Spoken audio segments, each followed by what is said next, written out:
அவ படிக்கிறது தப்புன்னு நினைச்சீங்கன்னா அதுக்கான தண்டனையை எனக்கு கொடுங்க. ரோஹிணியோட படிப்பை மட்டும் நிறுத்திடாதீங்க.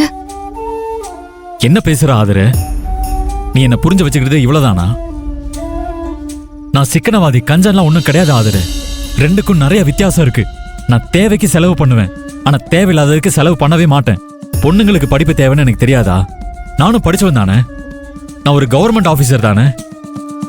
என் தங்கச்சி படிக்க கூடாதுன்னு நான் எப்படி நினைப்பேன்? நீங்க என்ன சொல்றீங்கன்னு புரியலங்க. நான் உண்மையை சொல்றேன் ஆதரு. என் மனசுல இருக்கிறத சொல்றேன். தோ நிக்கிறாளே ரேவதி, இவ அப்ப படிப்பு வரலன்னு சொல்லிட்டா. ஆனா ரோஹிணி காலேஜில் சேர்ந்து நல்லா படிக்கணும்னு ஆசைப்பட்டா. ஆனா அப்ப என்கிட்ட பணம் இல்லை. குடும்ப செலவு ஒரு பக்கம், அந்த ஏமாத்துக்கார ஏகாமரத்து மேல கேச போட்டு அந்த செலவு ஒரு பக்கம்னு சொல்லி நான் மூச்சு விட முடியாம முடி பிதுங்கி தவிச்சிட்டு இருந்த நேரம். அப்போ ரோஹிணியை காலேஜில் சேர்த்து படிக்க வைக்கிற நிலைமையில நான் இல்லை. ஒரு வருஷம் போனதும் அதுக்கப்புறம் இந்த செலவெல்லாம் சமாளிச்சுட்டு ரோஹிணியை காலேஜில் சேர்த்து படிக்க வைக்கலாம் தான் நினைச்சிட்டு இருந்தேன். நீங்க ஒண்ணு சொல்றீங்க, அவ படிப்பை பத்தி சொன்னப்பெல்லாம் நீங்க அவகிட்ட கோவப்படுறீங்கன்னு தான் அவ சொன்னா. என்னோட இல்லாமைய நான் எப்படி மறைக்கிறது? உன்னை காலேஜில் சேர்த்து படிக்க வைக்கிறதுக்கு இப்போதைக்கு உன் அண்ணங்கிட்ட வக்கும் இல்ல வசதியும் இல்லைன்னு என் தங்கச்சிக்கிட்டே என்னால எப்படி சொல்ல முடியும்? அவ என்னை பத்தி என்ன நினைப்பா? அதனால்தான் ரோஹிணிகிட்ட கோவப்படுற மாதிரி நடிச்சேன். ஆனா நீ எனக்கே தெரியாம ரோஹிணியை காலேஜில் சேர்த்து விட்டுருக்க. ரோஹிணியும் எனக்கே தெரியாம காலேஜில் சேர்ந்து படிச்சுட்டு இருந்திருக்கா. அப்பா பாட்டி ரேவதின்னு எல்லாருமா சேர்ந்து எனக்கு தெரியாம இந்த உண்மையை மறைச்சிட்டு இருந்திருக்காங்க.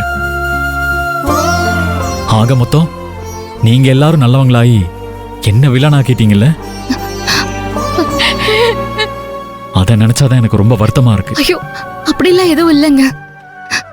நீங்க சொன்ன மாதிரி நான் உங்களை புரிஞ்சுக்கலதான். நான் மட்டும் இல்லைங்க, நம்ம வீட்டுல இருக்கிற யாருமே உங்களை சரியா புரிஞ்சுக்கல. அதுல நடந்த தப்பு தாங்க இது. ஆமா அண்ணே, நீ எங்களை மன்னிச்சிடுன்னு. ரோகிணி கிட்ட மட்டும் கோவப்படாதன்னு. ரோகிணி கிட்ட நான் எதுக்கு கோவப்பட போறேன்?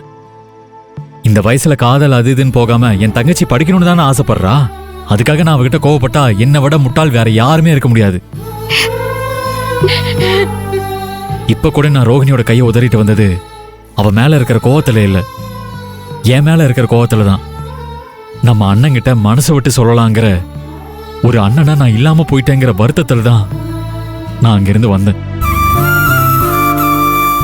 மத்தபடி ரோஹிணி மேலேயோ ஆதர மேலேயோ அப்பா பாட்டி மேலேயோ எனக்கு எந்த கோவமும் இல்ல ரேவதி. ரோஹிணி காலேஜ்ல போய் படிக்கிறது என்னைக்காவது ஒரு நாள் உங்களுக்கு தெரிய போகுது. அன்னைக்கு நம்ம வீட்டுல ஒரு பெரிய பூகம்பமே வெடிக்க போகுதுன்னு நினைச்சு நாங்க எல்லாரும் ஒவ்வொரு நிமிஷமும் பயந்துட்டே இருந்தோங்க. ஆனா நீங்க இத ஒரு பெரிய விஷயமா எடுத்துக்காம இப்படி பேசுறது ரொம்ப சந்தோஷமா இருக்கு. உங்களை நினைச்சா பெருமையா இருக்கு. ரோஹிணி படிக்கிறத நினைச்சு எனக்கும் சந்தோஷமா தான் இருக்கு ஆதர. அவளை படிக்க வைக்காம இருக்கோமேங்கிற ஒரு குற்ற உணர்ச்சி என் மனசுக்குள்ள இருந்துகிட்டே இருந்துச்சு. அது இப்ப சரியாயிடுச்சு.